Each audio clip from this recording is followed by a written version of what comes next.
Check করা।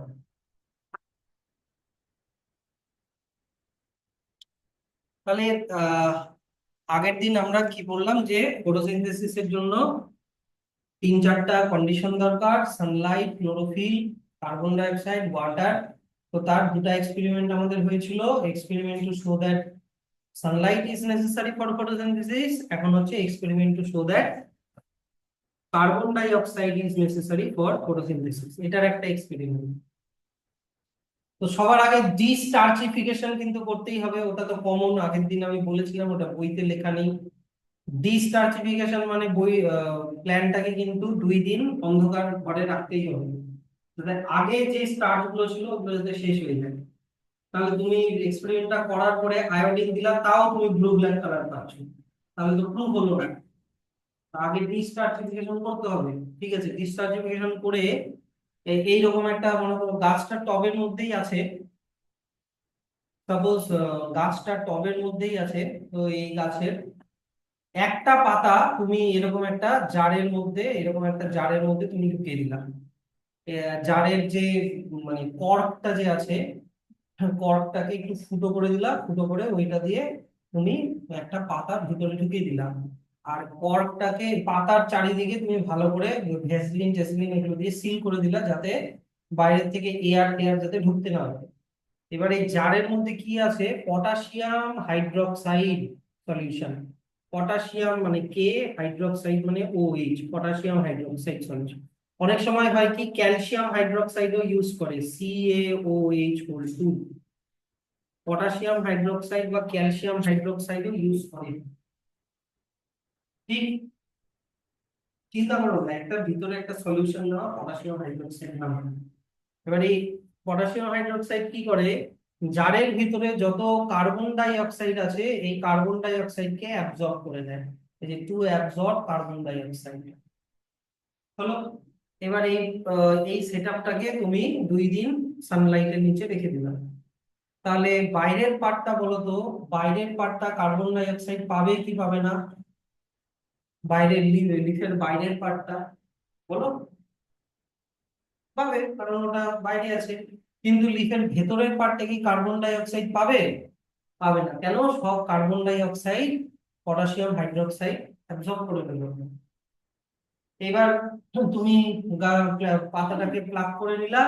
তারপরে কিন্তু এই যে কি করতে হবে, তোমার ডিসকালার করতে হবে, ডি কালার। এই যে অ্যালকোহলের মধ্যে বয়েল করে, ওটা এখানে দেওয়া নেই, বলা আছে। করে নিয়ে তুমি আয়োডিন দিলা, দেখলা যে বাইরের পার্টটা ব্লু ব্ল্যাক কালার হচ্ছে, কিন্তু ভিতরের পার্টটা যেটা ছিল ওটা blue black black colour. Sunlight পেলো, ওয়াটার পেলো, ক্লোরোফিল ছিল, সবই ছিল, কিন্তু কি ছিল না এখানে? এখানে কি ছিল না? বলো বলো, ইন্টারাক্ট করো। কার্বন ডাই অক্সাইড ছিল না।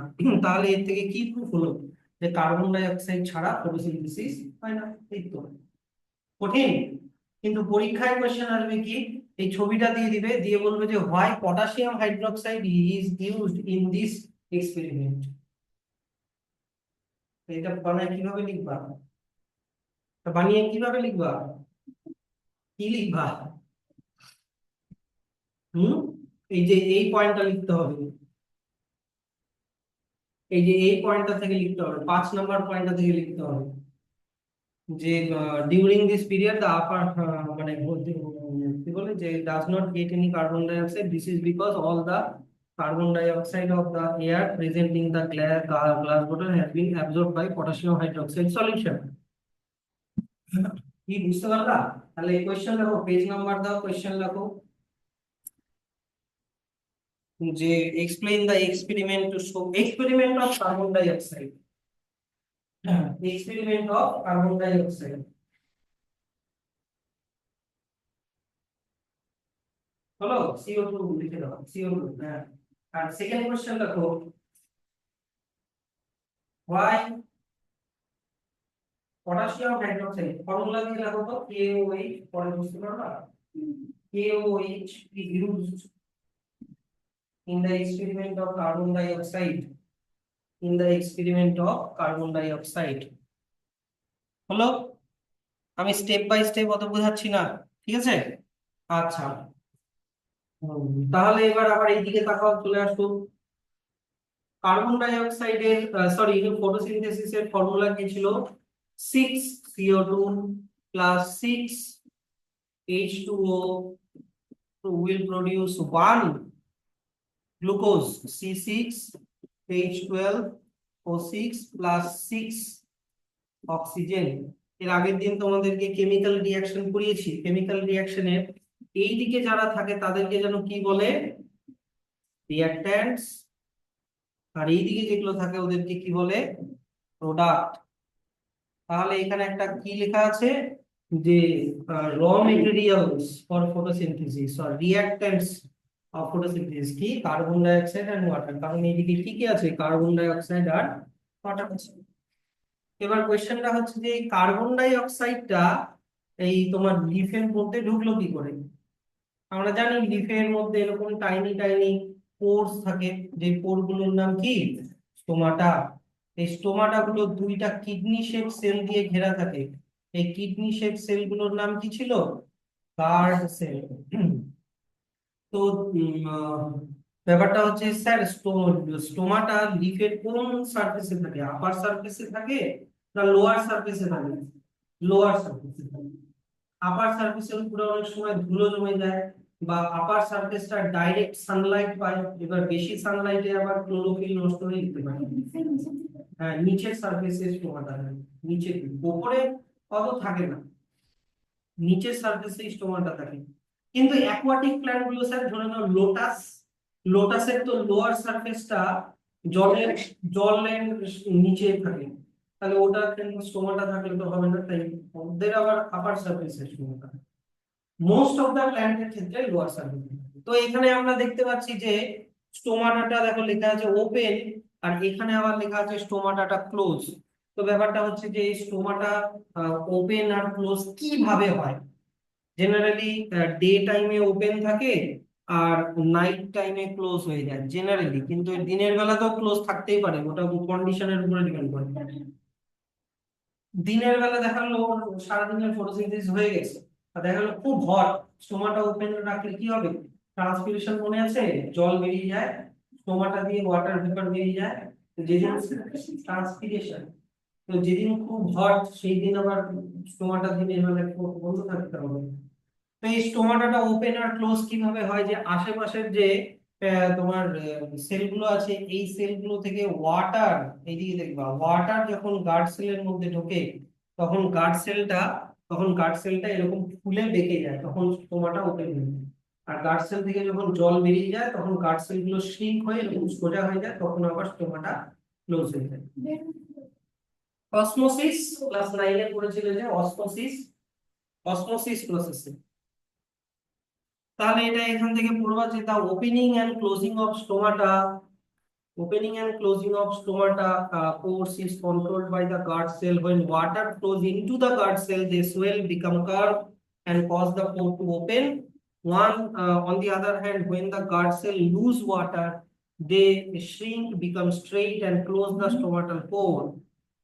তাহলে next question দেখো, how opening and closing of stomata is controlled by guard cell? How opening and closing of stomata is controlled by guard cell? স্পিডে লিখবা।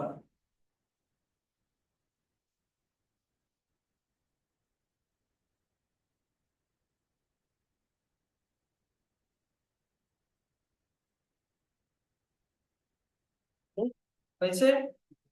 তাহলে এই জিনিসটা এখানে মার্ক করে রাখো। এই কোয়েশ্চেনটা আমি দিচ্ছি না, তবুও বই থেকে মার্ক করে রাখো যে most broad leaved plants the stomata occur only in the lower surface of the leaf.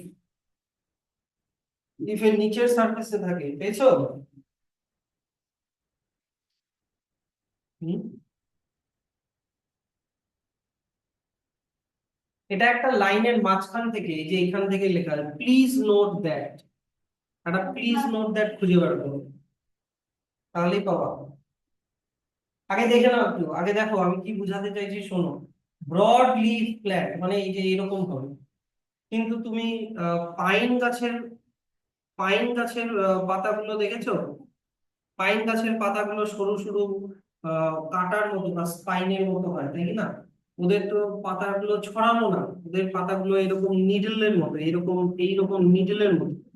ওদের আবার সব দিকেই স্টোমাটা থাকে, ওদের আবার গোটা সারফেস জুড়েই স্টোমাটা থাকে। So, but in narrow-leaved plants, the stomata are equally distributed on both the sides of the leaves. হুম। আবার অ্যাকোয়াটিক প্ল্যান্ট কি বললাম, অ্যাকোয়াটিক প্ল্যান্ট বা water plant use the carbon die gas গ্যাস dissolved in water for carrying out photosynthesis. ওরা আবার জলের থেকেই carbon die oxide নিতে পারে, যেগুলো অ্যাকোয়াটিক প্ল্যান্ট জলের নিচে যেগুলো থাকে। তাহলে একটা র মেটেরিয়াল কার্বন ডাই অক্সাইড কি দিয়ে নেয়, স্টোমাটা দিয়ে নেয়। আর একটা র মেটেরিয়াল কি, আর একটা র মেটেরিয়াল কি, এই যে ইন্টারঅ্যাক্ট করে না, আর একটা র মেটেরিয়াল কি, ওয়াটার। ওয়াটারটা কি দিয়ে নিবে, রুট, রুট দিয়ে নিবে। এবার আমি তোমাদেরকে একটা জিনিস বলি, যে রুট মনে করো এটা হচ্ছে প্ল্যান্ট, এইটা হচ্ছে রুট। এবার দেখো এগুলো হচ্ছে সয়েল পার্টিকেল, ঠিক আছে, এগুলো মনে করো সয়েল পার্টিকেল। এবার সয়েল পার্টিকেলে কি হয়, যে অনেক সময় হয় কি, যে সয়েল পার্টিকেল গুলোকে ঘিরে এরকম করে কিছু জল থাকে, সয়েল পার্টিকেল গুলোকে ঘিরে কিছু জল থাকে, এগুলোকে বলে ক্যাপিলারি ওয়াটার। হুম। তারপরে সয়েল পার্টিকেল গুলোর মাঝখানে মাঝখানে কিছু আবার জল থাকে, এই যে এরকম করে, এইরকম করে আবার মাঝখানে আবার জল থাকে, এটাকে বলে আবার হাইগ্রোস্কোপিক ওয়াটার।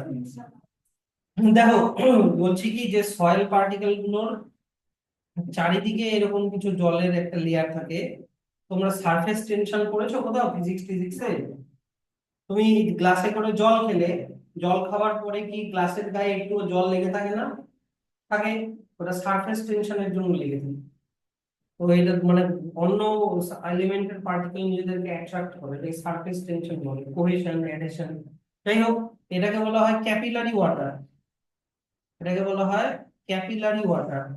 এগুলো লিখো না। কিন্তু সয়েল পার্টিকেল গুলোর মাঝখানেও আবার এরকম জল থাকে, এটাকে বলা হয় হাইগ্রোস্কোপিক ওয়াটার, এগুলোকে বলা হয় হাইগ্রোস্কোপিক ওয়াটার। আর বাদ বাকি যে ওয়াটার, ওটা তো গ্রাউন্ড ওয়াটারে চলে গেল। কিন্তু কোয়েশ্চেনটা হচ্ছে যে প্ল্যান্টের রুট কোন ওয়াটারটাকে নেয়। মনে রাখবা হাইগ্রোস্কোপিক ওয়াটারকে নেয়, সয়েল পার্টিকেলস এর মাঝখানে যে ওয়াটার থাকে সেইটা অ্যাবজর্ব করে। হুম। তাহলে কোন প্রসেসে অ্যাবজর্ব করে, এখানে লেখাই আছে কিন্তু মনে রেখো, অসমোসিস প্রসেসে অ্যাবজর্ব করে। তাহলে এই জায়গাগুলো মার্ক করে নাও, যে ওয়াটার রিকোয়ার্ড এখান থেকে আহ এত অব্দি, এত অব্দি ব্র্যাকেট করে নাও। আর বলো আমাকে ক্লাস 9 থেকে, যে ওয়াটার কোন টিস্যু দিয়ে রুট থেকে লিফে যাবে, কোন টিস্যু? জাইলেম, সাইলেম ভেসেল, মনে পড়লো? সাইলেম দিয়ে যাবে। আচ্ছা, কিন্তু যখন ওয়াটার যায়, ওয়াটারের মধ্যে ডিজলভড অনেক পার্টিকেল থাকে, এইদিকে দেখো মাটির মধ্যে অনেক কিছু থাকে, যেমন মনে করো নাইট্রোজেন, ফসফরাস, আয়রন, ম্যাগনেসিয়াম, এগুলো জিনিসও কিন্তু ওয়াটারের সাথে চলে যায়। But the plant also need other raw materials such as nitrogen, phosphorus, magnesium for building their body. The plants take the material like nitrogen, phosphorus and iron, magnesium, etc. from the soil. যেমন nitrogen, bracket করেছি। Nitrogen কি কাজে লাগে এদিকে দেখে নাও আগে, দেখো nitrogen protein তৈরি করার কাজে লাগে, protein, protein and other compound তৈরি করার কাজে লাগে। এবার নাইট্রোজেনকে কি ফর্মে নেয়, নাইট্রোজেনকে প্ল্যান্ট দুটো ফর্মে নিতে পারে, নাইট্রেট, নাইট্রাইট। নাইট্রেট মানে এইদিকে দেখে নাও, এনও, এনও, NO2। আর নাইট্রাইট মানে হচ্ছে NO3, নাইট্রেট আর নাইট্রাইট, সয়েল থেকে। এই যে এই নাইট্রোজেন মানে শুধু নাইট্রোজেনকে অ্যাবজর্ব করতে পারে না, বুঝলা? নাইট্রোজেনকে এই নাইট্রেট মানে NO2, নাইট্রোজেনের সাথে দুটো অক্সিজেন, নাইট্রোজেন ডাই অক্সাইড আর নাইট্রোজেন ট্রাই অক্সাইড মানে নাইট্রেট, এই ফর্মে অ্যাবজর্ব করে। এগুলো কে তৈরি করে, এগুলো ব্যাকটেরিয়া তৈরি করে, বা অ্যাটমসফিয়ার থেকে সয়েলের মধ্যে এগুলো অ্যাড হয়, তো ওগুলোকেই কিন্তু প্ল্যান্ট অ্যাবজর্ব করে সয়েল থেকে। তাহলে এই জিনিসগুলো ব্র্যাকেট করে নাও। কোশ্চেন রাখো, যে which by which process plant absorb water, by which process plant absorb water?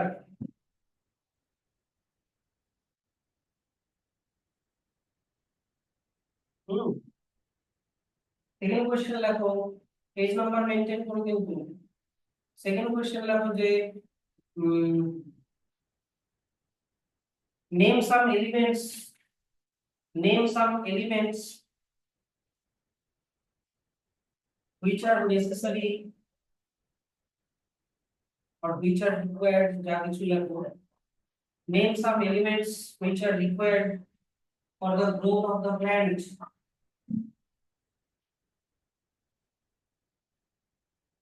Third question লেখো,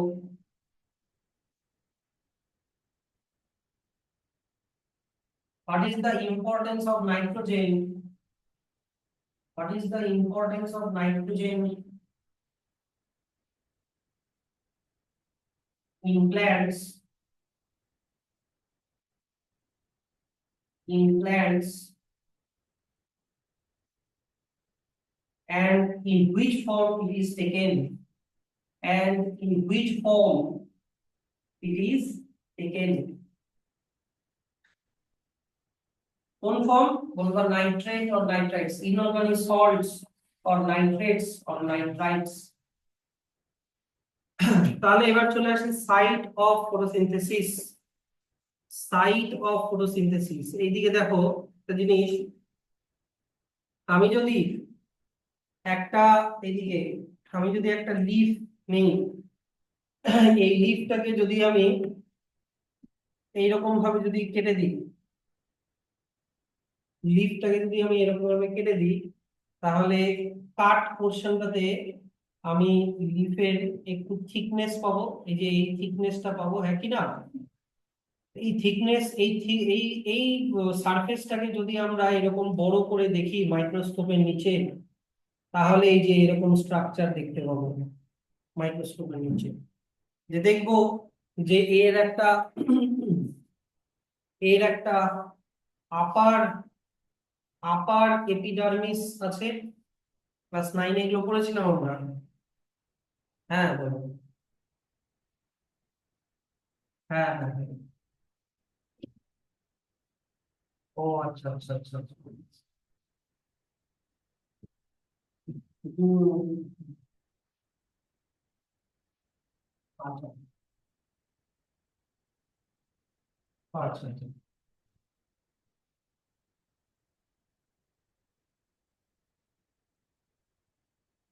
হ্যাঁ হ্যাঁ হ্যাঁ ঠিক আছে। হুম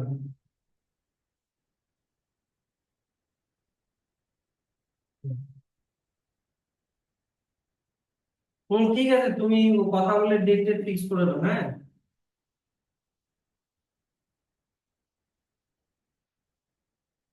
হ্যাঁ ঠিক আছে, আমি তাহলে একবার রাতে ওকে কল করে নিচ্ছি। ঠিক আছে, হ্যাঁ হ্যাঁ। আচ্ছা, এই যে আপার এপিডার্মিস, এপিডার্মিস মনে আছে তো? প্ল্যান্টের যে আউটার সারফেসকে এপিডার্মিস বলে, রুট, স্টেম, লিভ, সবার এপিডার্মিস হয়। আর এইটা হয়ে গেল হচ্ছে তোমার লোয়ার এপিডার্মিস, এই যে এটা লোয়ার এপিডার্মিস। এবার প্ল্যান্টের আপার সারফেসে স্টোমাটা থাকে না, লোয়ার সারফেসে স্টোমাটা থাকে? লোয়ার সারফেসে এই যে দেখো, লোয়ার সারফেসে গার্ড সেল দিয়ে ঘেরা, এই যে দেখো স্টোমাটা, টাইনি পোর্স হলো। এবার স্যার মাঝখানটাতে কি থাকে? মাঝখানটাতে থাকে হচ্ছে এক ধরনের প্যারেনকাইমা সেল। প্যারেনকাইমা সেল মনে আছে? প্যারেনকাইমা, কোলেনকাইমা, ক্লাস 9 এর পড়া। মাঝখানে থাকে এক ধরনের প্যারেনকাইমা সেল, যেটার নাম হচ্ছে মেসোফিল। এই মেসোফিল দুই রকমের হয়, এইদিকে দেখো, প্যালিসেড মেসোফিল হয়, আবার স্পঞ্জি মেসোফিল হয়। তো এই মেসোফিল সেলগুলোর মধ্যে দেখো আমরা ডট দেখতে পাচ্ছি, হ্যাঁ কি না?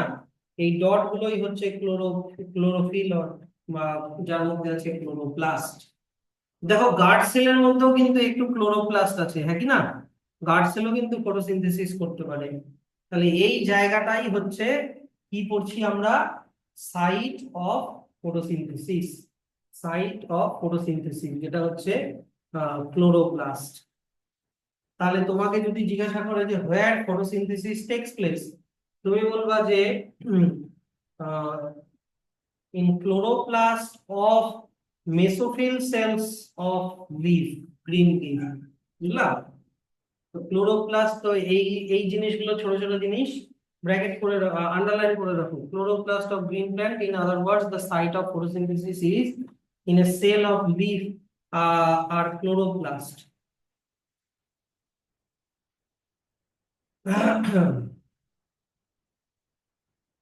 বেশিরভাগ ক্লোরোপ্লাস্ট দেখো এখানে লেখা আছে আপার এপিডার্মিসের নিচে থাকে, বিলো দা আপার এপিডার্মিস। তাহলে নেক্সট কোশ্চেন লিখে রাখো, what is the site of photosynthesis, what is the site of photosynthesis. বেশ, হয়ে গেল।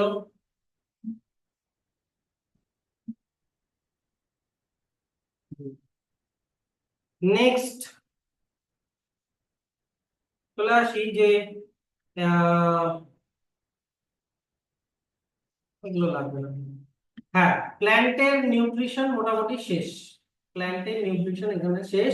এখানে লাস্ট একটা জিনিস বলা আছে, এই যে এই ছবিটা থেকেই দেখিয়ে দিই, যে দেখো আপার এপিডার্মিস লোয়ার এপিডার্মিস এর বাইরের দিকে একটা ওয়্যাক্সি কোটিং আছে, একই না? এই ওয়্যাক্সি কোটিংটার নাম কিউটিকল, যেটা ওয়াটার লস থেকে বাঁচায়, যাতে এক্সেস ওয়াটার লস না হয়।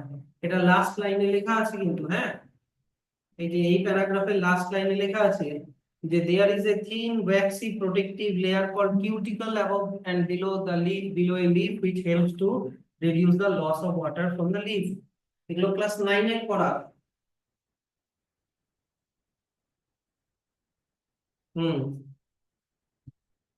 তাহলে নিউট্রিশন ইন প্ল্যান্ট মোটামুটি শেষ। নিউট্রিশন ইন প্ল্যান্ট শেষ। এখন আমরা ঢুকে যাই হচ্ছে নিউট্রিশন ইন অ্যানিমাল।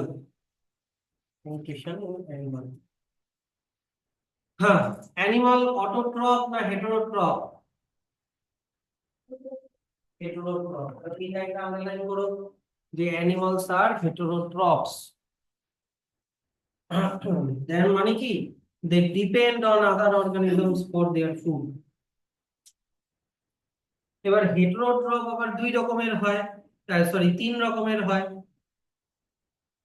এখানে একটা ছোট কোশ্চেন আছে।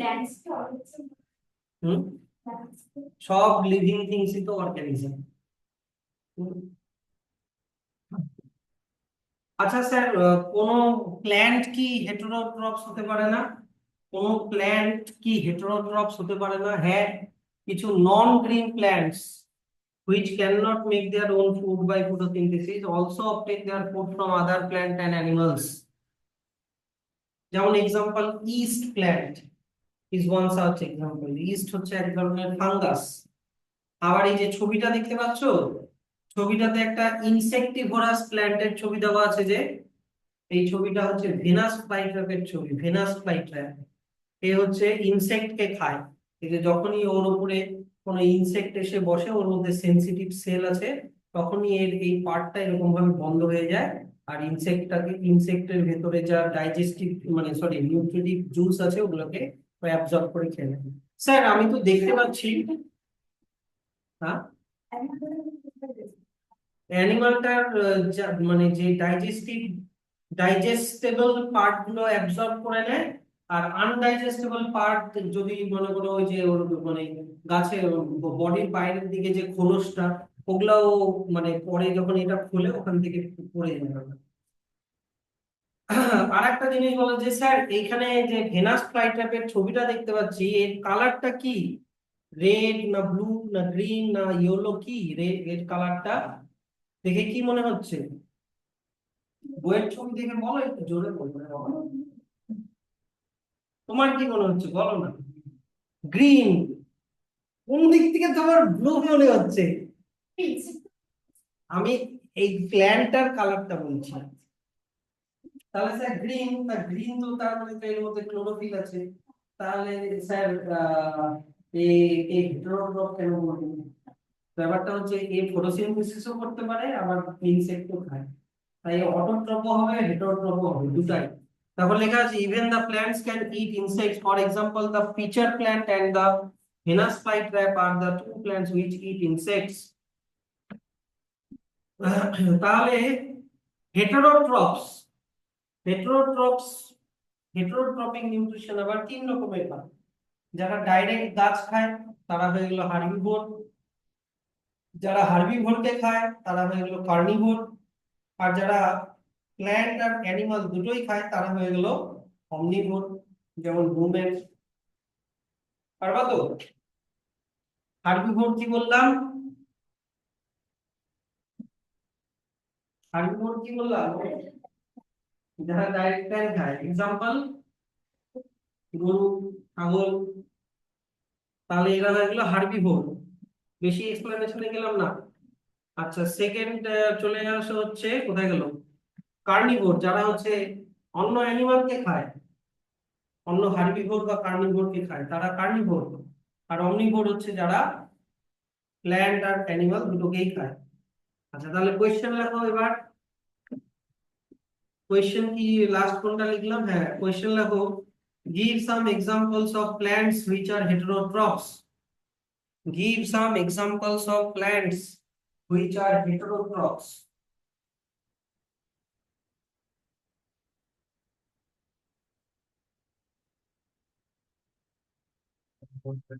Which are heterotrophs.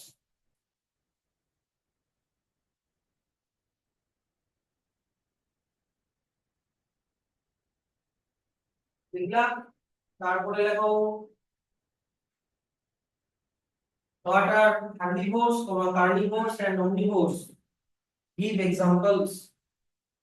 What are herbivores, carnivores and omnivores? Give example.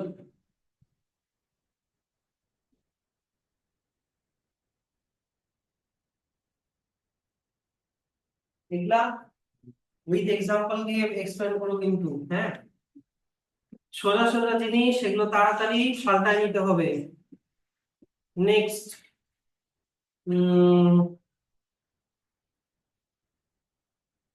কি আছে? হুম, এই লাইনটা খুব ইম্পর্টেন্ট। এই যে এই লাইনটা লিখবা, এই যে বইয়ের এই লাইনটা লিখবা, it is the energy of the sun which provides food for plants and animals. Animals পর্যন্তই লেখো, মানে ব্র্যাকেটেডটা লিখতে হবে না। এই লাইনটা লেখো, it is the energy of sun which provides food for plants and animals. Explain, explain.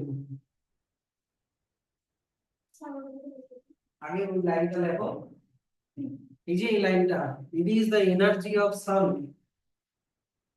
দেখছো লাইনটা বইতে?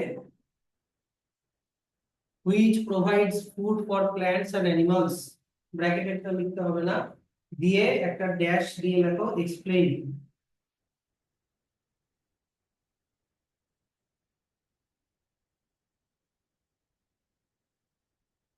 হুম, পেজ নাম্বার মেনটেন করো। এটার অ্যানসারটা কোথা থেকে হবে? এই যে এখান থেকে এত অবধি হবে। দেখো, প্ল্যান্ট সানলাইটের এনার্জি নিচ্ছে, প্ল্যান্টে খাচ্ছে হার্বিভোর, হার্বিভোর খাচ্ছে কার্নিভোর। তাহলে ওই এনার্জিটা ঢুকে গেল প্ল্যান্টের ফুডের মধ্যে, ওই ফুডটা চলে গেল হার্বিভোরের মধ্যে। ওই ফুডটা তো প্ল্যান্ট সানেরই এনার্জি, কেমিক্যাল এনার্জি কমে আছে, তাই কি না? তারপরে হার্বিভোর থেকে এনার্জিটা চলে গেল আবার কার্নিভোরদের মধ্যে। তো এটা, এই এনার্জির আলটিমেট সোর্স কি? সান। তো sun is the ultimate source. আচ্ছা, এবার চলে আসো অ্যানিমালের ডিফারেন্ট স্টেপস, অ্যানিমালের different steps in the process of nutrition. সবার প্রথমে আমরা খাবারকে কি করি? খাবার নিয়ে আগে একটু খেলি, তাই কি না? আগে খাবারটা নিয়ে কি করি? খাই। খাও কি দিয়ে? ও, হাত দিয়ে খাও? হাত দিয়ে খাও? আরে ভাই, তুমি খাও, হ্যাঁ সেইটা বলো। তাহলে খাবারটাকে মুখের মধ্যে ঢুকানোকে বলা হয় injection. Oh my God. The process of taking food into the body is called ingestion. বুঝলাম, মুখের মধ্যে ঢোকানো। এবার সবার তো আর মুখ থাকে না, যেমন অ্যামিবা, অ্যামিবার মুখ টুক থাকে না। অ্যামিবার নিউট্রিশন আমরা দেখবো আছে। তারপরে হচ্ছে তোমার প্যারামিশিয়াম, যেগুলো টাইনি টাইনি মাইক্রোস্কোপিক অর্গানিজম, ওদের তো আর মুখ থাকে না, তাহলেও তবুও ওরা বডির ভেতরে ফুডকে ঢোকাতে পারে। মোট কথা বডির ভেতরে ফুডকে ঢোকানোই হচ্ছে ইনজেকশন। এবার ইনজেকশনের পরে আমরা কি করি, এই যে দেখো মোট কথা শোনো, প্ল্যান্ট তো প্ল্যান্ট তো হচ্ছে তোমার, এদিকে দেখো দেখবা একটু, প্ল্যান্ট হচ্ছে গ্লুকোজ বানালো, কিন্তু প্ল্যান্ট ওই গ্লুকোজকে কি ফর্মে যেন স্টোর করে রাখে বলো তো তাড়াতাড়ি? স্টার্চ। এবার এই স্টার্চ যখন আমাদের পেটের ভেতরে ঢোকে, স্টমাকে যখন যায়, এই স্টার্চটা ব্রেকডাউন হয়ে আবার গ্লুকোজ হয়ে যায়, স্টার্চটা ব্রেকডাউন হয়ে আবার গ্লুকোজ হয়ে যায়। এবার বলো গ্লুকোজ আর স্টার্চের মধ্যে কোনটা কমপ্লেক্স আর কোনটা সিম্পল? স্টার্চ হচ্ছে কমপ্লেক্স, স্টার্চ হচ্ছে কমপ্লেক্স আর গ্লুকোজ হচ্ছে সিম্পল কার্বোহাইড্রেট। আমি শিখিয়েছিলাম গ্লুকোজ হচ্ছে যদি এরকম হয়, তাহলে স্টার্চ হচ্ছে অনেকগুলো গ্লুকোজ বাইন্ড করে হয় স্টার্চ, বলেছিলাম না আগের দিন? তো স্টার্চ হচ্ছে কমপ্লেক্স, গ্লুকোজ হচ্ছে সিম্পল। এবার ব্যাপারটা হচ্ছে যে আমরা ইনজেকশন করার পরে যদি যখন যেভাবে আমরা কমপ্লেক্স ফুডকে সিম্পল ফুডে ভেঙে দিই, এইটাকে বলা হচ্ছে ডাইজেশন। বুঝলা? ডাইজেশন মানে ছোটবেলার ডাইজেশনের ডেফিনেশন দিয়ে কিন্তু হবে না। The process of converting complex food into simple form is called digestion. এবার স্যার তুমি তো স্টার্চের সিম্পল ফর্ম বললা, কিন্তু আমরা তো আমাদের খাবারের মধ্যে তো শুধু আর স্টার্চ থাকে না, আমাদের খাবারে তো প্রোটিনও থাকে। স্যার প্রোটিনের সিম্পল ফর্ম কি? প্রোটিনকে ডাইজেস্ট করলে কি হয়? প্রোটিনকে ডাইজেস্ট করলে হয় অ্যামাইনো অ্যাসিড। এগুলো পরে আমি লিখিয়ে দেবো, হ্যাঁ, অ্যামাইনো অ্যাসিড। স্যার আমাদের খাবারে তো ফ্যাটও থাকে, ফ্যাটকে ডাইজেস্ট করলে ফ্যাটের সিম্পলার ফর্ম কি? ফ্যাটকে ভাঙলে দুটো জিনিস তৈরি হয়, একটা হচ্ছে ফ্যাটি অ্যাসিড আর একটা হচ্ছে গ্লিসারল। ফ্যাটি অ্যাসিড আর একটা হচ্ছে গ্লিসারল। হ্যাঁ পরে লাগবে, এখন আমি জাস্ট এমনি বলে দিচ্ছি। তো ডাইজেশন কথাটার মানে হচ্ছে যে কমপ্লেক্স, এগুলো সবই এই যে দেখো, এগুলো সব হচ্ছে কমপ্লেক্স ফর্ম অফ ফুড, যে এগুলো যেই ফর্মে আমরা খাচ্ছি। ডিমের মধ্যে অ্যামাইনো অ্যাসিড থাকে না, ডিমের মধ্যে প্রোটিন থাকে। হ্যাঁ, তারপর হচ্ছে ব্রেডের মধ্যে গ্লুকোজ থাকে না, ব্রেডের মধ্যে স্টার্চ থাকে। অয়েলের মধ্যে ফ্যাটি অ্যাসিড গ্লিসারল থাকে না, অয়েলের মধ্যে ফ্যাট থাকে। কিন্তু যখন ওগুলো খেয়ে আমরা ডাইজেস্ট করছি, তখন এই ফুডগুলো সিম্পল ফর্মে কনভার্ট হয়ে যাচ্ছে। এবার কোয়েশ্চেনটা হচ্ছে যে স্যার কেন আমরা ডাইজেশন করছি, মানে কেন আমরা কমপ্লেক্স ফুডকে সিম্পল ফুডে কনভার্ট করছি? কারণ আমাদের বডির সেল কমপ্লেক্স ফুডকে নিতে পারে না। বডির কি বললাম, বডির সেল কমপ্লেক্স ফুডকে ভিতরে ঢুকাতে পারে না, কারণ এই ফুডগুলো তো আলটিমেটলি আমাদের বডির সেলের মধ্যেই ঢুকবে। সেল কমপ্লেক্স ফুডকে নিতে পারে না, সেল সিম্পল ফুডকে নিতে পারে। সেলের আউটার ইয়েটা কি দিয়ে তৈরি? আউটার কি বলে ওটাকে, কি মেমব্রেন না, আমাদের অ্যানিমাল সেলের কথা বলছি। প্লাজমা মেমব্রেন, যেটা লিপিড দিয়ে তৈরি, ওখান দিয়ে কমপ্লেক্স ফুড ঢুকতে পারে না। কি বুঝতে পারলাম? তাহলে ডাইজেশনের ডেফিনেশনটা এই যে দেখো, এই কমপ্লেক্স ফুড গুলো হচ্ছে ইনসলিউবল ইন ওয়াটার, জলের মধ্যে এগুলো সলিউবল হয় না, কিন্তু সিম্পল ফুড গুলো আবার সলিউবল ইন ওয়াটার। তো দেখো এখানে লেখা আছে যে the process in which food containing large insoluble molecule is broken down into small water soluble molecule which can be absorbed by the body is called digestion. বুঝলাম? তো ডাইজেশন আমরা দুই রকমের ভাবে করি। তা আমাদের বডিতে ডাইজেশন দুই রকমের হয়। আগে এইদিকে দেখে নাও, একটা হচ্ছে ফিজিক্যাল ডাইজেশন আর একটা হচ্ছে কেমিক্যাল ডাইজেশন। তুমি যখন দাঁত দিয়ে খাবারকে চিবাচ্ছ, তখন তখন স্টার্চই থাকে, প্রোটিন প্রোটিনই থাকে, ফ্যাট ফ্যাটই থাকে। খালি বড় বড় ফ্যাট গুলো ছোট ছোট হয়ে যায়, বড় বড় প্রোটিন গুলো ছোট ছোট দানায় ভেঙে যায়। ওটা হচ্ছে ফিজিক্যাল ডাইজেশন, যখন দাঁত দিয়ে চিবাচ্ছি ওখানে কোনো কেমিক্যাল রিয়াকশন হচ্ছে না। কিন্তু যখনই এই খাবারটা আমাদের পেটের ভেতরে চলে গেল, তখন পেটের ভেতরে অনেক ডাইজেস্টিভ এনজাইম সিক্রিট হয়, যারা এইবার এই যে স্টার্চকে গ্লুকোজ, প্রোটিনকে অ্যামাইনো অ্যাসিড, ফ্যাটকে ফ্যাটি অ্যাসিড, গ্লিসারলে কনভার্ট করবে। ওটা হচ্ছে আবার কেমিক্যাল মেথড। বুঝতে পারলা? মুখের মধ্যে যেটা হয় মেইনলি ফিজিক্যাল ডাইজেশনটাই হয়, অল্প কেমিক্যাল ডাইজেশন হয়। The physical method include chewing and grinding the food in the mouth, and chemical method include the addition of digestive juice enzyme to food by the body itself. দুই রকমের digestion, physical digestion আর chemical digestion. তাহলে question লেখো যে what is ingestion, comma digestion,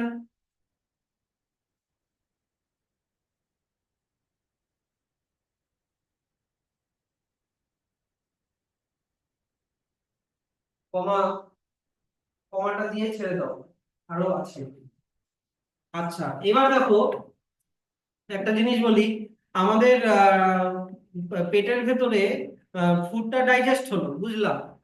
এবার ওই ফুডটা digest হয়ে কোথায় যাবে? ওই ফুডটা এবার পেটের পেটের মধ্যে ওই ফুডটা অ্যাবজর্ব হয়ে তোমার ব্লাডে ঢুকে যাবে। বুঝতে পারলা? তোমার পেটের থেকে ওই ফুড, ডাইজেস্টেড ফুডটা পেটের ইন্টেস্টাইনের ওয়াল দিয়ে ব্লাডের মধ্যে ঢুকে যাবে। ওইটাকে বলা হচ্ছে অ্যাবজর্পশন। যে the process in which the digested food passes through the intestinal wall into bloodstream is called absorption. তাহলে কমা দিয়ে লিখে রাখো অ্যাবজর্পশন, কমা দিয়ে লিখে রাখো অ্যাবজর্পশন।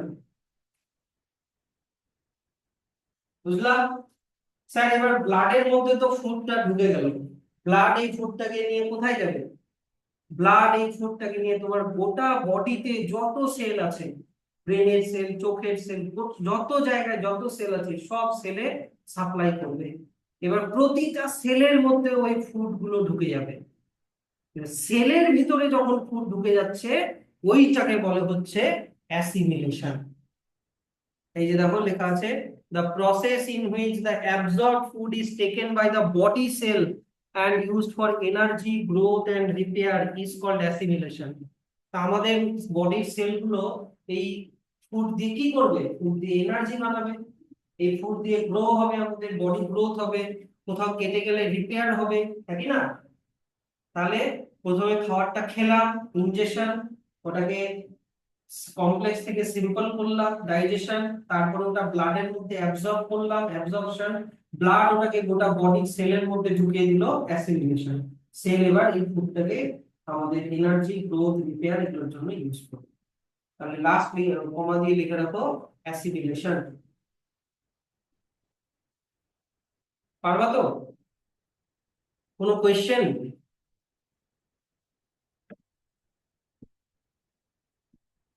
আচ্ছা, এবার আরেকটা লাস্ট আছে, এটা সরি এটা লাস্ট ছিল না, আরেকটা ছিল ইজেশন। স্যার ফুডের সব পার্ট কিন্তু আমরা ডাইজেস্ট করতে পারি না। যেমন তুমি একটা ডাটা চিবালা, এবার ওই ডাটার মধ্যে ফাইবার আছে, ওই ফাইবার কিন্তু আমরা আবার ডাইজেস্ট করতে পারি না। ওটা প্ল্যান্টের সেল ওয়াল কি দিয়ে তৈরি? সেলুলোজ, আরো কিছু আছে, পেকটিন, লিগনিন, এইগুলো জিনিস ডাইজেস্ট হয় না। বুঝতে পারলা? তো এই আনডাইজেস্টেড ফুড আমরা ফিসিস মানে পটি দিয়ে বের করে দিই।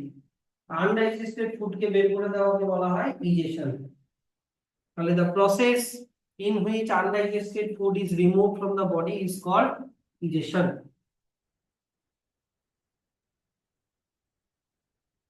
তাহলে লাস্ট ওই কমা দিয়ে লিখে রাখো digestion, দিয়ে ওই কোশ্চেনটা শেষ করে দাও। ওই কোশ্চেনটা শেষ হয়নি, করে দিছো? কমা দিয়ে digestion করে শেষ করে দাও।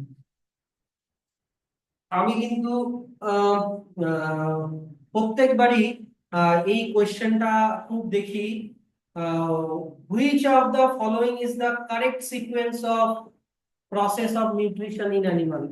Which of the following is the correct sequence of process of nutrition in animal? আমি তোমাদেরকে ইয়ে দিচ্ছি, হ্যাঁ, ইনজেকশন, অ্যাবজর্পশন, ডাইজেশন, অ্যাসিমিলেশন, ইজেশন, দুটো অপশন দিচ্ছি, ঠিক আছে? তারপরে ইনজেশন, ডাইজেশন, আচ্ছা অ্যাবজর্পশন, অ্যাসিমিলেশন, ইজেশন। কোন অপশনটা ঠিক, কোনটা সিকোয়েন্সে দেওয়া আছে? হুম, ফার্স্টেরটা না সেকেন্ডেরটা? সেকেন্ডেরটা। প্রথমে ইনজেশন, তারপরে ডাইজেশন, তারপরে অ্যাবজর্পশন, তারপরে অ্যাসিমিলেশন, তারপরে ইজেশন। এরকম চারটা অপশন থাকবে, আমি তো দুটো অপশন দিলাম। উল্টা পাল্টা করে চারটা অপশন থাকবে, পারবা তো সিকোয়েন্সটা? আর আরেকটা জিনিস, সেটা হচ্ছে প্রত্যেকবারই আমি দেখেছি স্টুডেন্টরা অ্যাবজর্পশন আর অ্যাসিমিলেশনটাকে খুব কনফিউজ করে। অ্যাবজর্পশন মানে ডাইজেস্টেড ফুডটা ব্লাডের মধ্যে ঢোকা, আর অ্যাসিমিলেশন মানে ব্লাড ওই ফুডটাকে গোটা সেলের মধ্যে ঢোকা, বডির সেলের মধ্যে ঢোকা হচ্ছে অ্যাসিমিলেশন। এই দুটো জিনিস কিন্তু প্রত্যেকবার স্টুডেন্টরা খুব কনফিউজ হয়ে যায় এই দুটা ডেফিনিশনে, অ্যাবজর্পশন আর অ্যাসিমিলেশন। তোমরা যাতে ভুল না করো এটা, হ্যাঁ। তা তাহলে এবার আমরা চলে আসি নিউট্রিশন ইন অ্যানিমালস। আমরা শুরুতেই হিউম্যানের নিউট্রিশনে ঢুকবো না, শুরুতেই আমরা একটু সিম্পল অ্যানিমাল গুলোকে দেখে নিই। যেগুলো সিম্পল অ্যানিমাল, যেমন মনে করো অ্যামিবা, প্যারামেসিয়াম, যেগুলো ইউনিসেলুলার অর্গানিজম, একটাই সেল দিয়ে তৈরি, তাদের আমরা একটু দেখে নিই। তাহলে ইউনিসেলুলার অর্গানিজম একটা অ্যামিবার দেখে নিই, যে নিউট্রিশন ইন অ্যামিবা। তাহলে অ্যামিবা বলো, অ্যামিবা প্যারাসাইটিক না স্যাপ্রোফাইটিক না হলোজোয়িক? লেখা আছে এখানে হলোজোয়িক, মানে ও শিকার করে খায়, হলোজোয়িক। আর ওর প্রসেসটার নাম হচ্ছে ফ্যাগোসাইটোসিস। ফ্যাগোসাইটোসিস। তাহলে একটা কোশ্চেন লাগো, what is the mode of nutrition in amoeba, name the process. What is the mode of nutrition in amoeba, name the process.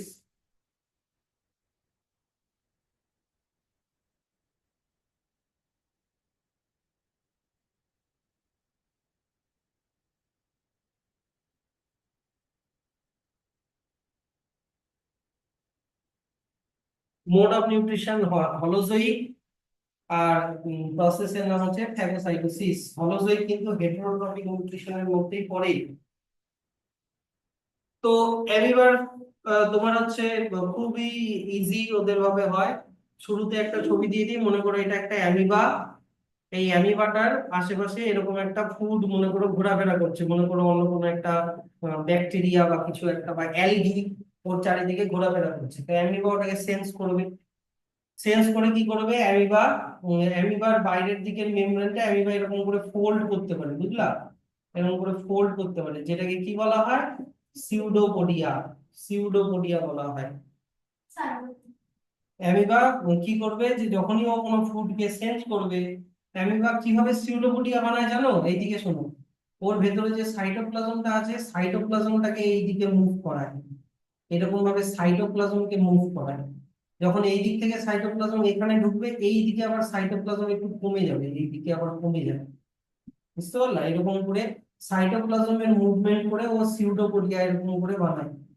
বানানোর পরে এরকম করে ফুডটাকে ও ঘিরবে, ধীরে ধীরে ঘিরতে থাকবে, ঘিরতে ঘিরতে এরকম একটা ফুড ভ্যাকিউল বানিয়ে ওই খাবারটাকে ও ইনজেস্ট করে নিই। তাহলে প্রথমে হয়ে গেল ইনজেশন। এবার কি করবে, ডাইজেস্টিভ এনজাইম এই ভ্যাকিউলটার মধ্যে ঢুকবে। এইদিকে দেখো, এই যে এই ইনওয়ার্ড অ্যারো গুলো দিয়ে বোঝাচ্ছে যে এর ভেতরে ডাইজেস্টিভ এনজাইম ঢুকছে। এইবার এই এনজাইম দিয়ে দেখো কমপ্লেক্স ফুডকে, এই যে কমপ্লেক্স ফুডকে কি করে দিল, এই যে ডট ডট হয়ে গেল, মানে কি এটা কিসে কনভার্ট হয়ে গেল? সিম্পল ফুডে কনভার্ট হয়ে গেল, মানে এটা হয়ে গেল ডাইজেশন। ডাইজেশনের পরে এবার আপ আউটওয়ার্ড অ্যারো দিয়ে কি বোঝানো হয়েছে, যে এই সিম্পল ফুডটা এবার বডি ফ্লুইডের মধ্যে ঢুকে গেল, তার মানে এটা হয়ে গেল অ্যাবজর্পশন। আর ওই অ্যাবজর্ব ফুডটাকে ওই এনার্জির জন্য ইউজ করলো, মানে এখন আর ফুডটা নাই, তাহলে হয়ে গেল ওটা অ্যাসিমিলেশন, এনার্জি গ্রোথ এগুলোর জন্য ইউজ করলো। আর দেখো আনডাইজেস্টেড ফুডকে আবার এই দিক দিয়ে বাইরে বের করে দিচ্ছে, এটা হয়ে গেল ইজেশন। কি কঠিন? একদম সিম্পল, সেই জন্য কোনোবারই আসে না।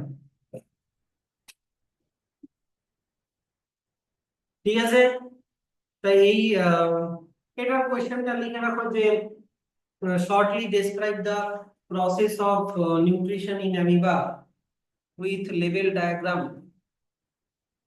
Shortly describe the process of nutrition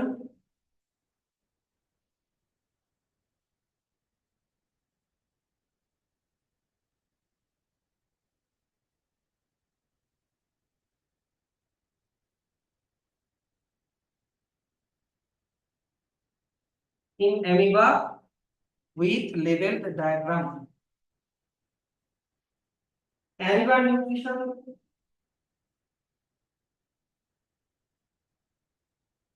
অ্যামিবার নিউট্রিশন দিয়ে কি দেয় বলতো? বেশিরভাগ ইয়ারে আমি দেখছি যে এবার এসছে শুধু ছবিটা তুলে দেয়, ছবিটা দিয়েই কোয়েশ্চেন দেয়।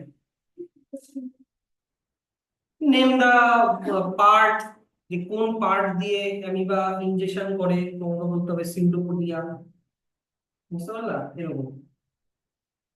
তারপরে হচ্ছে তো এগুলো আমি অত এক্সপ্লেন করলাম না, অলরেডি করে দিয়েছি। ইনজেকশন, অ্যামিবার ইনজেকশন, তারপরে হচ্ছে হ্যাঁ ডাইজেশন, অ্যাবজর্পশন, অ্যাসিমিলেশন। বলো বলো, শুনছি। তার নিচেও তো ফুডটা ঢুকছে একটা কি বলে বাউন্ডারি দিয়ে আছে, ওটা কি ছিল যে এই জিনিসটা আমাকে দিচ্ছে ওটা সেল মেমব্রেন, সেল মেমব্রেনটাকে ভাঁজ করে ফুড ভ্যাকিউল বানিয়ে নিয়েছে, বুঝলা, একটা ব্যাগের মতো বানিয়ে নিল। আচ্ছা, এবার চলে আসলো হচ্ছে তা অ্যামিবার নিউট্রিশন এতটা। এবার আসলো প্যারামেসিয়াম, প্যারামেসিয়ামের নিউট্রিশন এখান থেকে এতটা, প্যারামেসিয়ামের নিউট্রিশন এখান থেকে এতটা। তো এই যে দেখো প্যারামেসিয়ামের এরকম একটা না মাউথ থাকে, এই যে এইখানে দেখতে পাচ্ছ মাউথ, এই মাউথটার চারিদিকে এরকম সিলিয়া দেখতে পাচ্ছ, সিলিয়া এরকম হেয়ার লাইক স্ট্রাকচার। তো সিলিয়া দিয়ে কি করে ও ওয়াটারকে ড্র করে ভিতরে, ওয়াটারের একটা ফ্লো কে ড্র করে। আর ওই ফ্লো এর মধ্যে যদি কোনো ফুড পার্টিকেল থাকে তখন ওই ফুড পার্টিকেলটাও এই মাউথের মধ্যে ঢুকে যায়। তাহলে এটা হয়ে গেল ইনজেকশন। আগে দেখো এদিকে, এবার কি হবে যে এই মাউথটাকে ভাঁজ করে, এই মাউথটাকে ভাঁজ করে ও একটা ভ্যাকিউল বানিয়ে নেয়, এটাই হয়ে গেল এই যে ফুড ভ্যাকিউল। এবার এই ফুড ভ্যাকিউলের মধ্যে ডাইজেস্টিভ এনজাইম ঢুকিয়ে অ্যামিবার মতন এটাকে ডাইজেস্ট করবে, তারপরে অ্যাসিমিলেশন।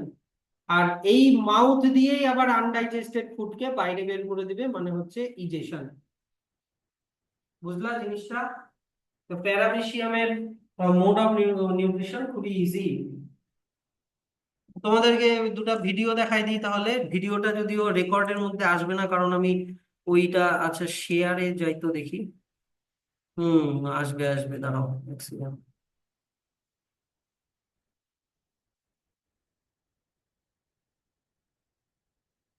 শেয়ারে আসবে।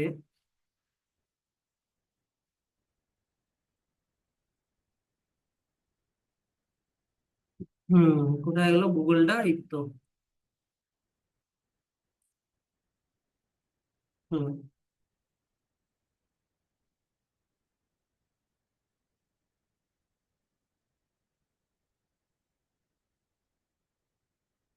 এই দেখো, আহ, 6:30 থেকে পড়ায় যাচ্ছে এখনো, এতগুলা কল আসছে।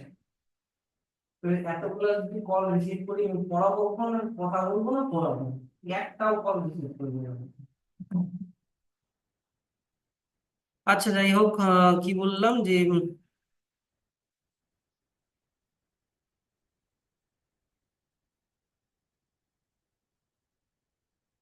Amoeba phagocytosis video.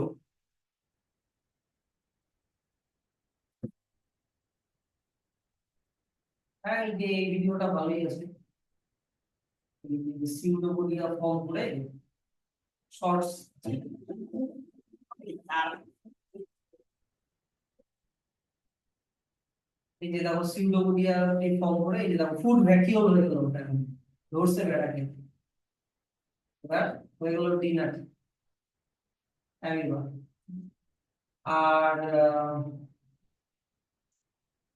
প্যারামেসিয়ামও আছে, প্যারামেসিয়াম। সিরিয়াল ফাংশন বুঝলাম। প্যারামেসিয়াম একটা দেখাই দিচ্ছি, এই যে দেখো প্যারামেসিয়াম কোথায় গেল। এই তো প্যারামেসিয়াম কি,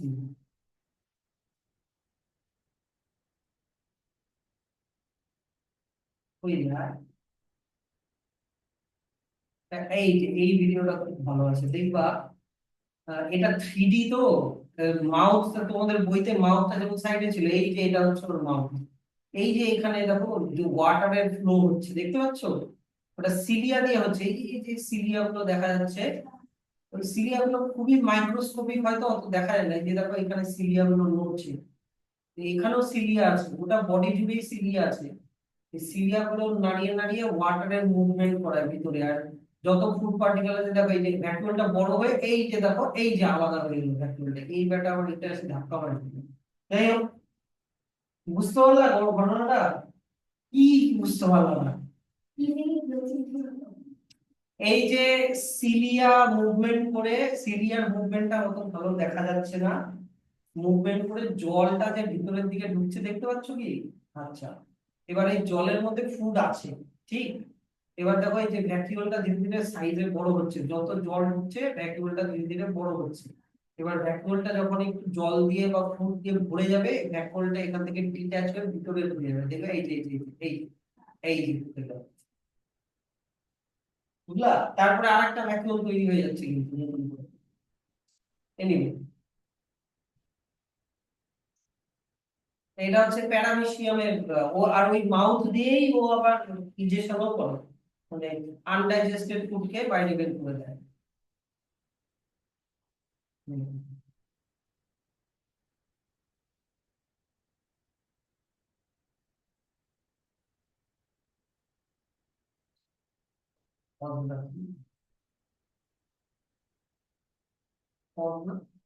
museum.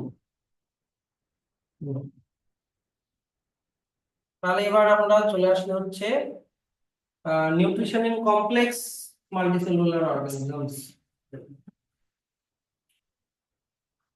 Nutrition in complex multicellular organism বা কমপ্লেক্স মাল্টিসেলুলার অ্যানিমাল, যেটা আমরা পড়বো সেটা হচ্ছে হিউম্যান।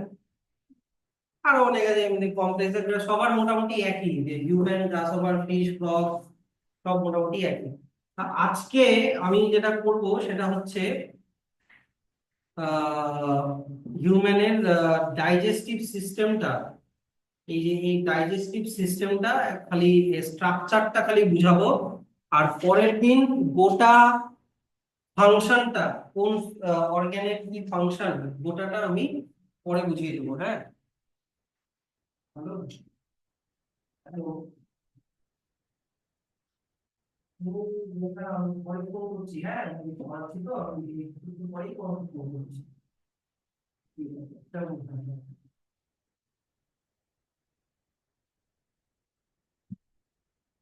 আচ্ছা, তো ব্যাপারটা হচ্ছে যে আমাদের আমাদের হিউম্যানের ডাইজেস্টিভ সিস্টেমটা শুরু হচ্ছে মাউথ থেকে। এবার বইয়ের যে ছবি আছে, বইয়ের ছবিটা ঠিক আছে, এনসিইআরটির ছবিটাও দেখো। এনসিইআরটির ছবি আচ্ছা, আর একটা জিনিস সেটা হচ্ছে এনসিইআরটি কিন্তু কোনো ছবি বাদ দেওয়া যাবে না। এনসিইআরটির ছবি মানে ফিগার, এনসিইআরটি থেকে পড়তে বলছি না, এনসিইআরটি থেকে পড়ে কিছু বুঝলাম না, যেভাবে দেওয়া প্যারাগ্রাফ করে করে ওরকম ভাবে এরকম সুন্দর পয়েন্ট করে দেওয়া নাই, আছে মানে মেটেরিয়াল আছে, কিন্তু এরকম পয়েন্ট করে করে দেওয়া নেই। কিন্তু ছবি, হ্যাঁ, অ্যাক্টিভিটি এখানে সব আছে। ছবির পরীক্ষায় যা আসবে সব এনসিইআরটি থেকে আসবে। যদি কোনো ছবি তুলে কোশ্চেন দেয়, ছবিটা কিন্তু এনসিইআরটি থেকে হবে। হ্যাঁ, নিউরনের ছবি, নেফ্রনের ছবি, 3বার এসছে ডাইজেস্টিভ সিস্টেমের ছবি, 3বার আঁকানো এসছে, আর বাদ বাকি টাইম আঁকানো মানে আঁকানো আছে, লেবেলিং এসছে, লেবেলিং দিয়ে তারপরে কোশ্চেন এসছে, what is the part of A, what is the function of A, what is the function of B, anyway. তো ব্যাপারটা হচ্ছে যে মাউথ থেকে শুরু হচ্ছে। এবার মাউথের ব্যাপারটা আমি এই জায়গাটা আরেকটু ইয়ে করে দিচ্ছি, মানে কি বলবো, ব্রেকডাউন করে দিচ্ছি।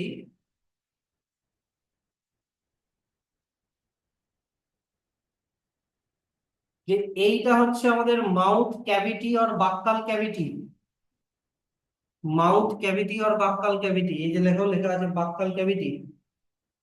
আর এখানে আমাদের নাকের ফুটো আছে নস্ট্রিল, নাক থেকে এখানে আসছে নেজাল প্যাসেজ, এই যে নেজাল প্যাসেজ আসছে। তো এবার আমাদের বাক্কাল ক্যাভিটি আর নেজাল প্যাসেজ দুটোই কিন্তু একটা কমন জায়গাতে মিট করে।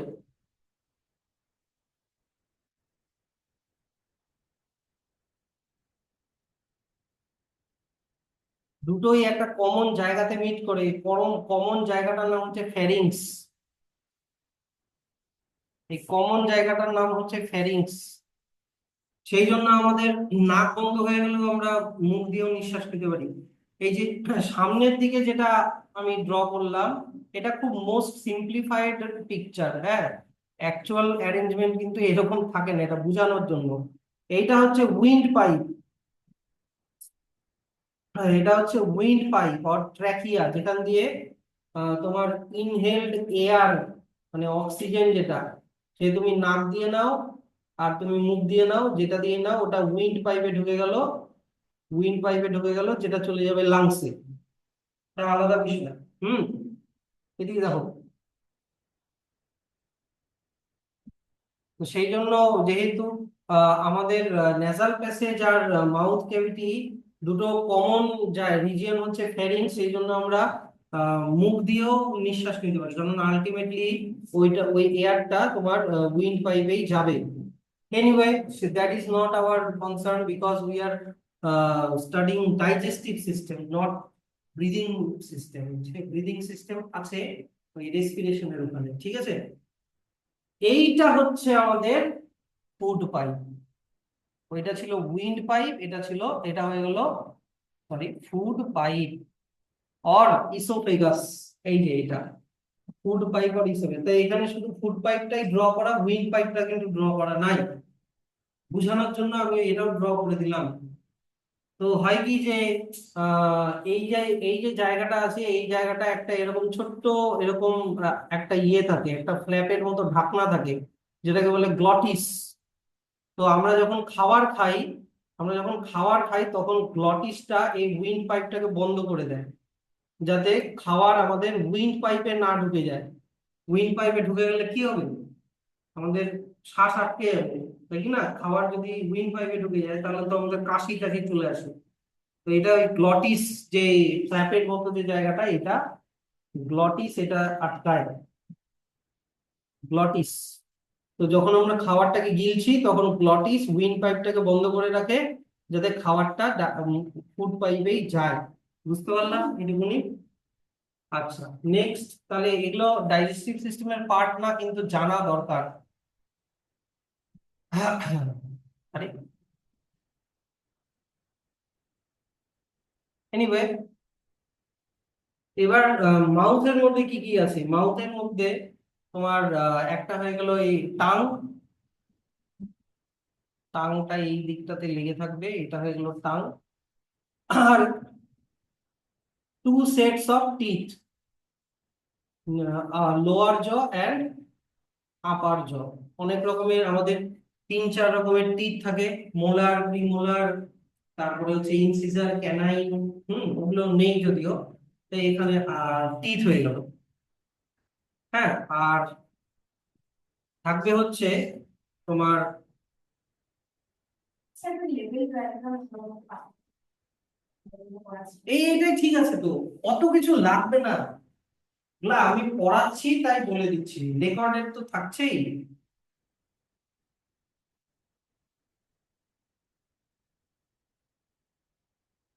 হ্যাঁ, আর আর থাকে হচ্ছে আহ দেখো এখানে একটা জিনিস লেখা আছে স্যালিভারি গ্ল্যান্ড, যেখান দিয়ে আমাদের মুখের লালা, স্যালাইভাটা বেরোয়। কিন্তু এখানে একটাই স্যালিভারি গ্ল্যান্ড দেওয়া আছে, স্যালিভারি গ্ল্যান্ড একটা থাকে না। স্যালিভারি গ্ল্যান্ড হচ্ছে থাকে তোমার থ্রি পেয়ার্স। ওয়ান পেয়ার মানে দুটা, মানে তোমার রাইট সাইডে তিনটা, লেফট সাইডে তিনটা, কিন্তু লোকেশন সবগুলোর একই। তো এইখানে একটা স্যালিভারি গ্ল্যান্ড থাকে, এই জায়গাটা একটা স্যালিভারি গ্ল্যান্ড থাকে, এখান থেকে স্যালাইভা বেরোয় খাবারের সাথে মিশে। তারপরে হচ্ছে তোমার এই জায়গাটাতে একটা স্যালিভারি গ্ল্যান্ড থাকে, এখানটাতে একটা স্যালিভারি গ্ল্যান্ড থাকে। আর একদম মাউথের মানে পিছন দিকটাতে এই জায়গাটা থেকে একটা, এইখানটাতে একটা স্যালিভারি গ্ল্যান্ড থেকে এইটা। এটা কিন্তু ধরে নাও রাইট সাইডে তিনটা, আবার সেম লোকেশনে লেফট সাইডে তিনটা, টোটাল ছটা থাকে। এগুলোর নাম আছে, যেমন এইটার নাম হচ্ছে সাবলিঙ্গুয়াল, এটার নাম হচ্ছে সাবলিঙ্গুয়াল স্যালিভারি গ্ল্যান্ড, এটার নাম সাবম্যান্ডিবিউলার স্যালিভারি গ্ল্যান্ড, এটার নাম প্যারোটিড স্যালিভারি গ্ল্যান্ড। অতএব মনে রাখতে হবে না, এগুলো আমি এক্সট্রা বলছি জাস্ট মানে জানার জন্য। রেকর্ডেড থাকছে, পরে ভিডিও দেখে দেখে নিন। হুম। নিচে ডাইজেস্টিভ সিস্টেম নাই। হ্যাঁ, করতে হবে। তাহলে মাউথের এই ব্যাপারটা আমি যা যা ছিল আমি বলে দিলাম, মাউথ রিলেটেড যা যা ছিল আমি সব বলে দিলাম, আর কোনো এটা নিয়ে ডাউট থাকার কথা না। তাহলে এবার এইখানে এবার চলে আসলো মাউথ থেকে, তারপরে নিচের দিকে আমাদের ফুড পাইপটা, এই যে ফুড পাইপটা নিচের দিকে চলে আসলো। এবার দেখো এই জায়গাটাতে একটা জিনিস দেখতে পাচ্ছি, এটা হচ্ছে একটা মাস্কিউলার একটা পার্টিশন, যেটা নাম হচ্ছে ডায়াফ্রাম, যেটা একদম তোমার মানে বুকের সোজাসুজি থাকে, বুকের বুক আর পেটের মাঝখানে। এর ওপরেরটা হচ্ছে চেস্ট ক্যাভিটি, এটা হচ্ছে চেস্ট ক্যাভিটি, যেখানে হচ্ছে তোমার লাংস হার্ট ফার্ট থাকবে, ওটা আমাদের দেখার বিষয় না। আর এই ডায়াফ্রামের নিচের পার্টটা এইটা, এটাকে বলা হয় অ্যাবডোমিনাল ক্যাভিটি। অ্যাবডোমেন মানে হচ্ছে পেট, অ্যাবডোমিনাল ক্যাভিটি। ঠিক আছে, তাই আমাদের ডাইজেস্টিভ সিস্টেমটা গোটাটাই এই অ্যাবডোমিনাল ক্যাভিটির মধ্যে থাকে। ঠিক আছে? তাহলে এবার বাকি অর্গান গুলো আমরা একটু দেখে নিই, যে ডায়াফ্রামের নিচে আমাদের ডাইজেস্টিভ সিস্টেমের কি কি পার্ট। হুম। দেখো এইদিকে, এইদিকে দেখো, আর বই টই দেখতে হবে না, এইদিকে দেখো। প্রথম পার্ট হচ্ছে স্টমাক, প্রথম পার্ট হচ্ছে স্টমাক। স্টমাক থেকে তারপরে এইরকম করে একটা, এরকম ভাবে একটা পাইপ বেরিয়ে যাচ্ছে, ওই পাইপটা নিচের দিকে গিয়ে এরকম কয়েল হয়ে যাচ্ছে, এটার নাম হচ্ছে small intestine. Stomach, small intestine, দেখছো তো? বই দেখবে না কিন্তু, কারণ এখানে আমি অন্য ভাবে বুঝাচ্ছি, বইয়ের মতো করে না। Small intestine. তারপরে এই স্মল ইন্টেস্টাইনটা তারপরে হচ্ছে আর একটা অর্গানের সাথে লেগে আছে, এই যে এটা, এইটার নাম হচ্ছে লার্জ ইন্টেস্টাইন, এটার নাম হচ্ছে লার্জ ইন্টেস্টাইন। তো এই তিনটা অর্গান যেখানে ডাইজেশন, সরি, স্টমাক আর স্মল ইন্টেস্টাইনের মধ্যে ডাইজেশন হয়, স্টমাক আর স্মল ইন্টেস্টাইনের মধ্যে মেইনলি ডাইজেশনটা হয়। মাউথের মধ্যেও একটু হয়, কিন্তু ওখানে শুধু ফিজিক্যাল ডাইজেশনটাই বেশি হয়, অল্প কেমিক্যাল ডাইজেশন হয়। ফিজিক্যাল ডাইজেশন কেমিক্যাল ডাইজেশন মনে আছে তো? মনে আছে তো, ওটা আর বললাম না। মেন ডাইজেশনটা স্টমাক আর স্মল ইন্টেস্টাইনেই হয়। এবার হচ্ছে ডাইজেশনের পরের স্টেপ কি? এই যে, বলো, জোরে বলো। অ্যাবজর্পশন। তো এখানে ব্যাপারটা হচ্ছে যে অ্যাবজর্পশনটা কোন অর্গানটাতে হবে? অ্যাবজর্পশনটা স্মল ইন্টেস্টাইনেই হবে। তাহলে স্মল ইন্টেস্টাইনে ডাইজেশনও হয়, অ্যাবজর্পশনটাও হয়ে যায়। বুঝলা? আচ্ছা। এবার অ্যাবজর্পশনের পরে তো অ্যাসিমিলেশন, ওটা তো ব্লাড করবে। অ্যাসিমিলেশনের পরের স্টেজ কি ছিল? ইজেশন। ইজেশন। তো আনডাইজেস্টেড ফুড সেটা চলে যায় লার্জ ইন্টেস্টাইনে। ওই আনডাইজেস্টেড ফুডের মধ্যে যদি একটু জল টল থাকে, জলের অ্যাবজর্পশনটা হয়।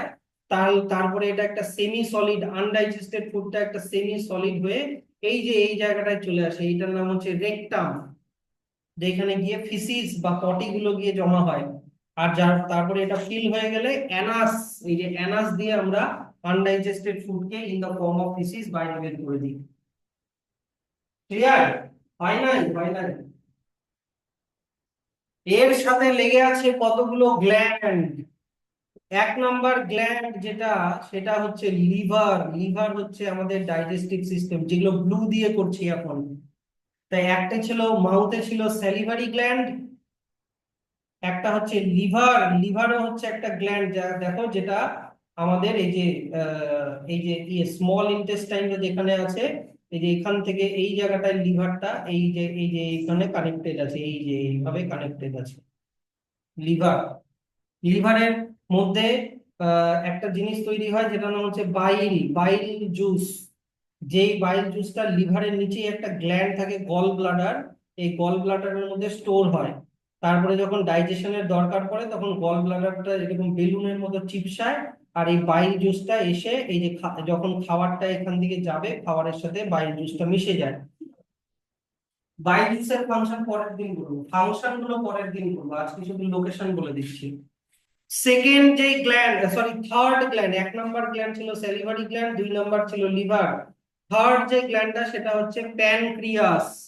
এই যে দেখো প্যানক্রিয়াসটাও লেগে আছে, প্যানক্রিয়াসটাও আমাদের ডাইজেস্টিভ ট্র্যাক্টের সাথে লেগে আছে। এখানে এটাও একটা গ্ল্যান্ড যেগুলো ব্লু দিয়ে করছি, আর এখান থেকেও ডাইজেস্টিভ জুস সিক্রিট হয় যেটা ডাইজেশনে হেল্প করে, বুঝলা? আরো একটা গ্ল্যান্ড আছে কিন্তু ওটা স্মল ইন্টেস্টাইনের ভিতরে আছে গ্ল্যান্ড গুলো, স্মল ইন্টেস্টাইনের ভিতরে গ্ল্যান্ড আছে যেগুলোর নাম ইন্টেস্টিনাল গ্ল্যান্ড, ওটা নেক্সট দিন আমি বলে দেবো। আচ্ছা এইবার আমি এখানে কি জিনিসটা বলছি মন দিয়ে শোনো, এদিকে দেখবা যেগুলোকে হাইলাইট করছি আমি, মাউথ, ইসোফেগাস আর ফুড পাইপ, তারপরে হচ্ছে stomach, small intestine, large intestine, rectum থেকে অ্যানাস পর্যন্ত, মানে ফ্রম মাউথ টু অ্যানাস, যেখান দিয়ে ফুডের প্যাসেজটা হচ্ছে, মানে ফুড একবার মাউথে ঢোকার পরে এই যে ইসোফেগাস হয়ে স্টমাক হয়ে এই যে স্মল ইন্টেস্টাইন হয়ে আনডাইজেস্টেড ফুড গুলো লার্জ ইন্টেস্টাইন হয়ে রেকটাম হয়ে অ্যানাস হয়ে বাইরে বেরোনো, এই যে পাথওয়েটা এটাকে বলা হচ্ছে এলিমেন্টারি ক্যানাল। এটাকে কি বলে? Elementary canal.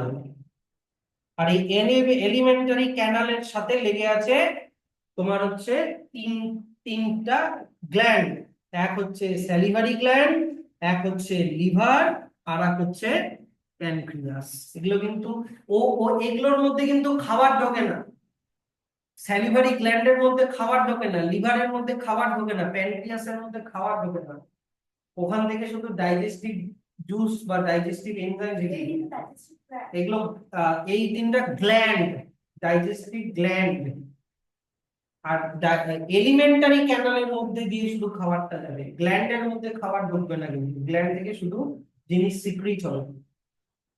ক্লিয়ার? বুঝলা গোটা কনসেপ্টটা, স্ট্রাকচারটা? তাহলে এর পরের দিন আমি ফাংশনটা বুঝিয়ে দেবো। চলো আজকে ছুটি।